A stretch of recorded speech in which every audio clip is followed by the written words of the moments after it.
પન્નાની રસોઈમાં તમારું સ્વાગત છે। આજે આપણે બનાવવાના છીએ સિમ્પલ ઘરનું જમવાનું। તો ફ્રેન્ડ્સ, તમને એક નાની રિક્વેસ્ટ છે, જો તમને મારા વિડીયો જોવા ગમતા હોય તો વિડીયોને લાઈક શેર જરૂરથી કરજો અને કોમેન્ટ પણ કરીને મને જણાવતા રહેજો કે તમને રેસિપીઝ વિડીયો ગમે છે કે નહીં। તો ચેનલને જરૂરથી સબસ્ક્રાઇબ કરજો અને બાજુમાં આપેલ બેલ આઇકનની ઘંટી પણ દબાવી લેજો, જેથી મારા આવનારા બધા જ વિડીયોની નોટિફિકેશન તમને સૌથી પહેલાં મળી રહેશે। તો ચાલો પછી આજનું જમવાનું બનાવવાનું શરૂ કરીએ। तो आजना जमवामां सौथी पहला तो आपणे बनावीशुं थोड़ा भात। तो एना माटे आपणे 1 कप चोखा लेशुं। कुकरनी अंदर चोखाने पाणीथी आपणे 2 वार धोई लेवाना।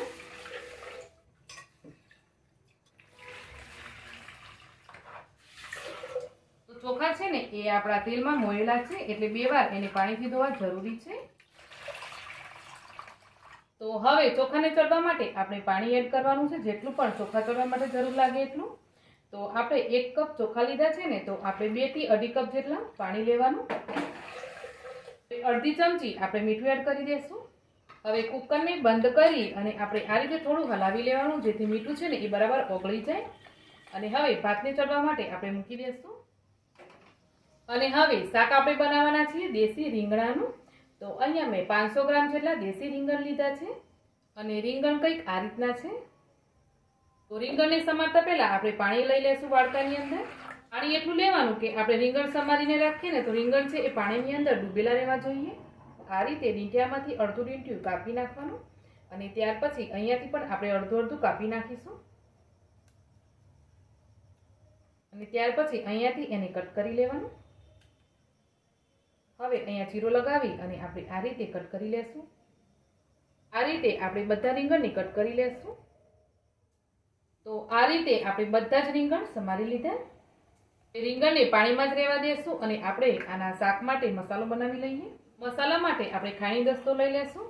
એની અંદર 1 ચમચી સિંગદાણા, 2 લીલા મરચાં, બંને કલરની અડધો ઇંચ જેટલી હળદર, અડધો ઇંચ જેટલું જ આદુ, 7-8 કળી લસણ આ રીતે છોલેલું, થોડા લીલા ધાણા લેશું ડાંગલા સાથે।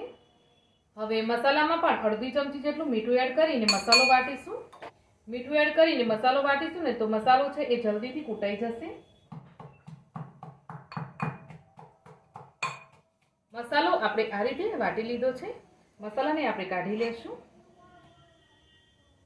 अने अहींया आपणा भात पण चढ़ी गया छे। तो आपणे कुकरने उतारी साइड पर राखी देवानुं। રીંગણને पाणीमां बराबर धोई अने काढी लेशुं।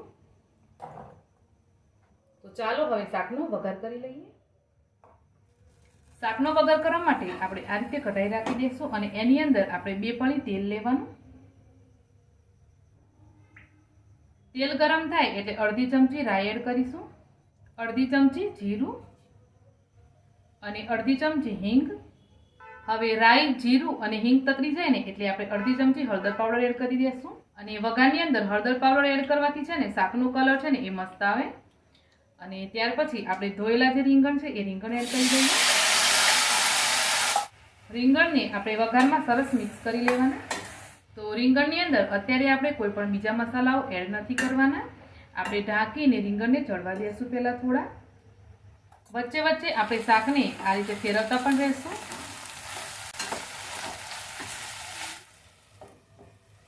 હજુ એકાદ મિનિટ માટે ચડવા દઈએ। તો વચ્ચે વચ્ચે આપણે 2 વાર શાકને ફેરવ્યું અને તમે જોઈ શકો છો કે શાક છે ને એ આપણું આ રીતે થોડું ચડવા લાગ્યું છે। તો ચાલો હવે આપણે એમાં મસાલો કરી લઈએ।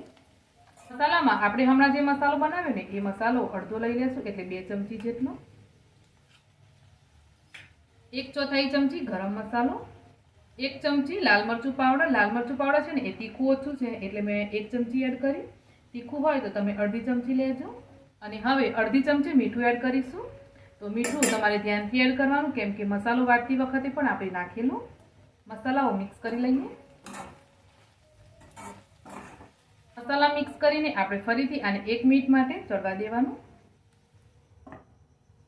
अने हवे अहींया मैं 1 कप जेटलुं दही लीधुं छे। दहीनी अंदर आपणे 2 चमची बेसन एड करी देशुं अने मिक्स करी लेवानुं। अहींया 1 कप दही अने 2 चमची बेसन आपणे सरस मिक्स करी लीधुं। हवे शाकने जोई लईए। तो अहींया छे ने फ्रेंड्स आपणुं રીંગણનું आ रीते कोરું शाक बनीने तैयार छे।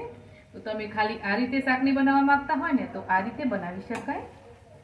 તો આજે આપણે આને દહીંવાળું બનાવવાનું છે. તો આપણે જે દહીં વગાડ્યું ને એ દહીં એડ કરી દઈએ. દહીંની અંદર બેસન એટલા માટે એડ કરવાનું કે દહીં છે ને એ મોળું હોય તો શાકની અંદર જતાં જ એ ફાટી જતું હોય છે. તો દહીંમાં બેસન ઓગાળીને પછી આપણે દહીં એડ કરીશું ને તો દહીં છે એ ફાટશે નહીં. દહીંને બરાબર મિક્સ કરી લઈએ. તો આપણે જે દહીં લીધું છે ને ફ્રેન્ડ્સ એ દહીં મોળું છે તો આપણે થોડું આની અંદર છાશ પણ એડ કરવાની છે. 1 કપ દહીં અને 1 કપ જેટલી આપણે છાશ એડ કરી દઈશું.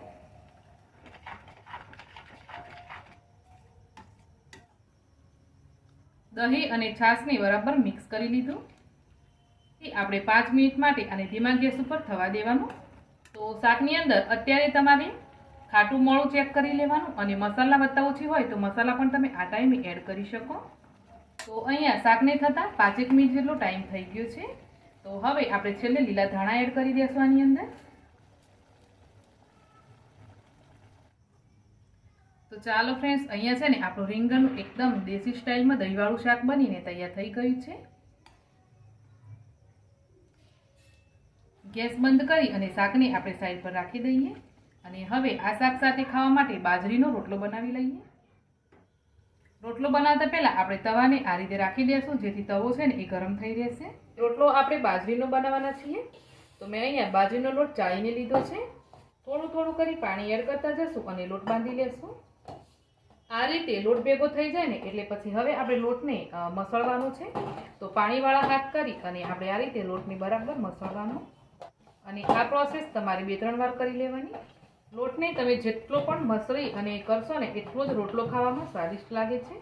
તો આપણે 2-3 વાર આ રીતે પાણીવાળા હાથ કરીને લોટને મસળી લઈએ. લોટને આપણે બરાબર મસળી લીધા પછી આ રીતે એનો લુવો બનાવી લેશું અને હવે રોટલાનો શેપ આપીશું.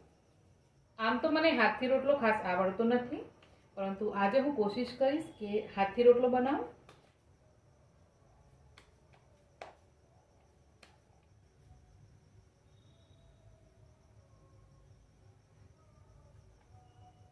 જાડો જાડો પણ બની તો ગયો છે. આપણે ધીમે રહીને એને લોટીમાં રાખી દેવાનો. રોટલાને આપણે એક સાઈડથી ચડવા દઈએ અને પછી પલટાવીને બીજી સાઈડથી ચડાવશું. બીજી બાજુથી પણ આને ચડવા દેવા. અહીંયા આપણો રોટલો છે ને એ બીજી સાઈડથી પણ સરસ ચડી ગયો તો એને આપણે આ રીતે પલટાવી દેવાનો. તો ચાલો, આપણો રોટલો બની ગયો છે. તો હવે આપણે એની ઉપર ગરમ હોય ને રોટલો ત્યારે જ ઘી લગાવી લેવાનું. બાજરીના રોટલાની ઉપર ઘી લગાવવાથી રોટલો છે ને એકદમ મસ્ત લાગે છે. તો ચાલો, આજનું આપણું જમવાનું બનીને તૈયાર થઈ ગયું છે. બાજરીનો રોટલો, શાક અને ભાત. તો આપણે જમવાનું સર્વ કરી લઈએ. દેશી રીંગણાનું ખાટું શાક, ભાત અને બાજરીનો રોટલો.